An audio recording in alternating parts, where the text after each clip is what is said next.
Halo, Assalamualaikum anak-anak. Apa kabar? Semoga kalian semua selalu sehat ya.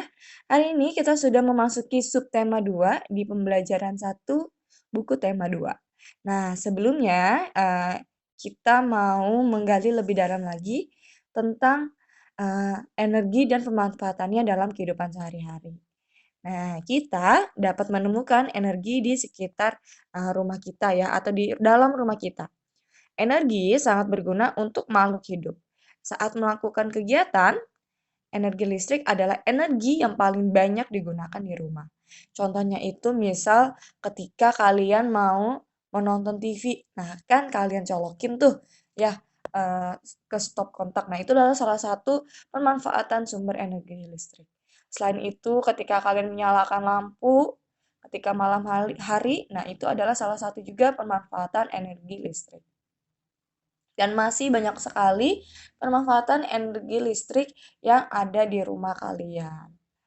Nah, walaupun kita sering menggunakan energi listrik seperti contohnya menonton TV, menyalakan kipas angin, menyalakan AC, menyalakan lampu, kita harus memperhatikan penggunaan energi.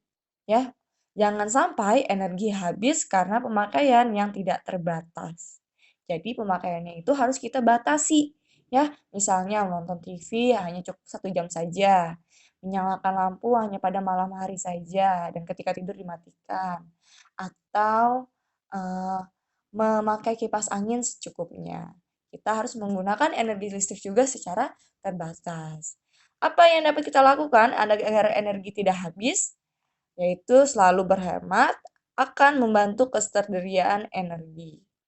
Nah, kita harus berhemat. Contoh yang tadi Ibu sebutkan adalah salah satu cara kita untuk menghemat sumber energi.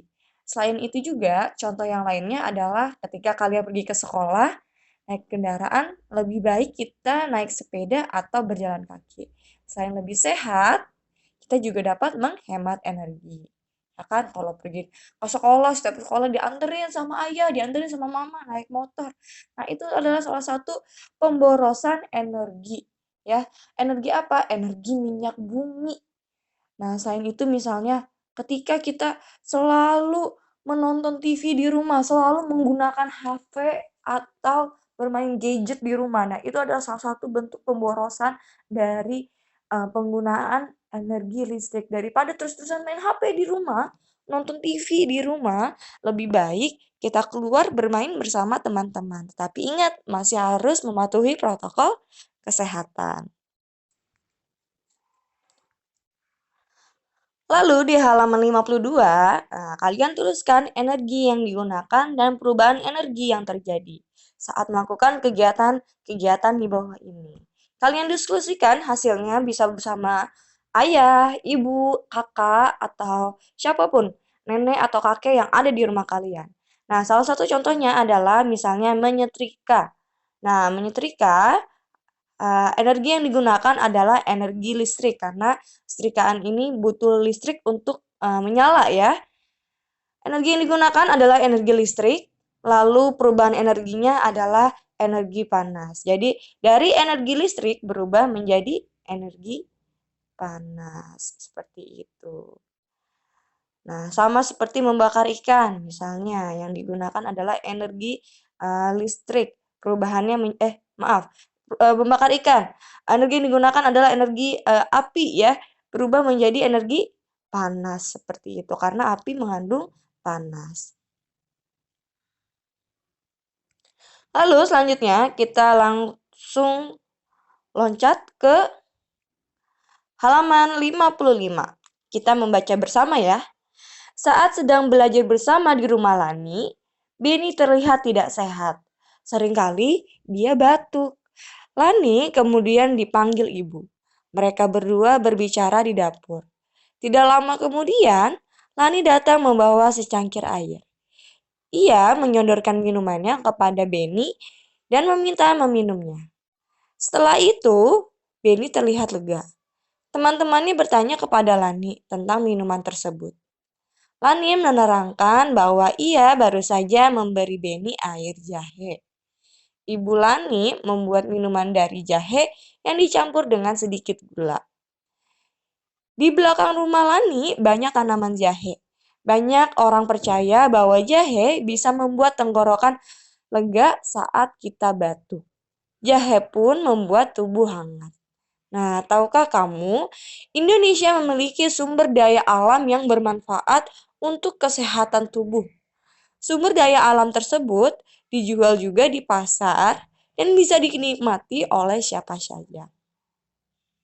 Temulawak, kunyit, jahe, bawang putih, kencur, dan cengkeh merupakan contoh sumber daya alam Indonesia yang jumlahnya berlimpah.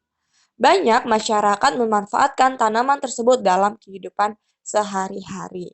Nah, biasanya temulawak, kunyit, jahe, kencur, dan cengkeh adalah salah satu sumber daya alam yang juga dimanfaatkan oleh ibu kalian di rumah saat ibu kalian memasak. Coba kalian tanyakan kepada ibu kalian, ibu, mama, bunda, memang kalau masak itu menggunakan jahe ya? Atau menggunakan kencur? Atau yang lainnya? Kalian boleh tanyakan kepada ibu kalian di rumah. Karena biasanya ibu kita di rumah itu menggunakan uh, bahan sumber daya alam ini sebagai bumbu dapur. Nah, kalau uh, di rumah namanya bumbu dapur enak ya, temulawak, kunyit, jahe, bawang putih, kencur. Nah, itu juga disebut dengan bumbu dapur. Nah, di sini ada kunyit. Kunyit merupakan salah satu sumber daya alam yang banyak dimanfaatkan dalam kehidupan masyarakat Indonesia. Kunyit banyak dimanfaatkan sebagai bumbu dapur, obat tradisional, bahkan pewarna alami. Sebagai salah satu bahan baku obat tradisional, kunyit banyak dicari masyarakat, baik Indonesia maupun di luar negeri. Semakin hari, semakin banyak peminat kunyit dari negara-negara lain. Para petani sangat gembira dan banyak peminat kunyit tersebut. Minuman kunyit asam merupakan minuman yang banyak diminum oleh penduduk Indonesia. Selain menyegarkan minuman, minuman ini dapat dipercaya memiliki manfaat bagi tubuh. Awalnya, minuman ini banyak dinikmati oleh penduduk Jawa. Namun saat ini, minuman kunyit asam dapat dinikmati oleh banyak penduduk Indonesia hampir di seluruh provinsi. Minuman ini sudah dibuat dalam bentuk yang lebih praktis, yaitu dalam bentuk kemasan. Pembeli bisa langsung menyeduhnya dengan air hangat seperti ini. Nah, kunyit ini juga adalah salah satu bumbu dapur tradisional yang juga sangat dibutuhkan di Indonesia dan di luar negeri. Nah, dan kunyit ini banyak manfaatnya sebagai bumbu dapur, juga sebagai obat tradisional, dan bahkan sebagai pewarna alami. Pewarna alami warna kuning. Karena ketika kunyit kita kupas atau kita belah ya, di dalamnya itu berwarna kuning. Nah, itu bisa menjadi salah satu pewarna alami yang dapat digunakan. Nah, biasanya kunyit ini suka digunakan sebagai pewarna alami pada masakan nasi kuning. Nah, pasti kalian pernah kan makan nasi kuning? Nah, nasi kuning pewarna alaminya adalah menggunakan kunyit. Nah, kalian bisa menanyakan kepada ibu kalian bagaimana bentuk kunyit dan bagaimana warna asli dari bumbu dapur atau obat tradisional kunyit ini di rumah. Nah, ternyata banyak sumber daya alam Indonesia yang berlimpah ya. Sangat banyak manfaatnya juga bagi tubuh. Banyak pula peminat yang berasal dari luar Indonesia untuk membelinya. Nah, bersama orang tua atau bersama kakak kamu di rumah, temukan sumber daya alam Indonesia lainnya yang banyak dijumpai di pasar. Sumber daya alam yang kalian diskusikan adalah sumber daya alam yang memiliki banyak manfaat. Bukan hanya saja bermanfaat di dapur sebagai bumbu masak, namun juga bermanfaat untuk kebutuhan lainnya. Nah, di sini kalian tulis ya, sumber daya alamnya itu apa dan pemanfaatannya itu seperti apa dan tempat dipasarkannya di mana. Nah, misalnya di sini kunyit ya, bermanfaatnya sebagai bumbu nasi kuning atau jamu atau pewarna alami ya. Atau bisa juga sebagai obat untuk sakit lambung ya. Lalu tempat dipasarkannya ada di supermarket atau di pasar tradisional atau ada mungkin di warung sayur yang ada di dekat rumah kalian. Nah, kalian kerjakan bersama ayah, ibu, kakak, atau nenek kalian di rumah. Ya, sumber daya alam yang berlimpah dimaksud agar manusia bisa memanfaatkan untuk kehidupannya. Sebagai rasa syukur, kita perlu menjaga keberadaannya dengan terus menanamnya lagi. Nah, lalu kalian kerjakan ya yang halaman di bawahnya ya, tugas di bawahnya. Kalian renungkan apa yang kalian simpulkan dari pembelajaran hari ini. Dan apa yang kamu pelajari dan apa yang ingin kamu tanyakan kepada ibu guru, kamu tulis di buku tema ini. Dan kalian juga kerjakan yang halaman lain ya.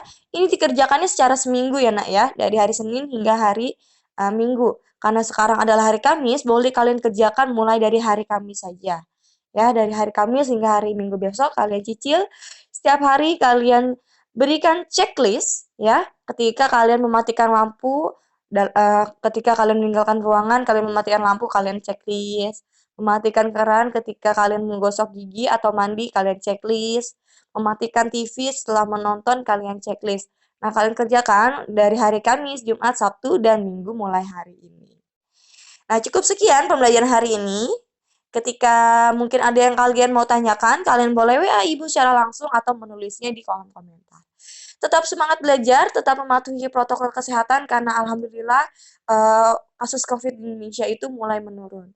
Ya, semoga kita bisa bertemu langsung di sekolah, bertemu langsung di kelas. Amin. Ya, tetap semangat belajar, tetap semangat juga ayah bunda dalam membimbing anak-anaknya di rumah. Wassalamualaikum warahmatullahi wabarakatuh. Sampai berjumpa di video selanjutnya. Dadah.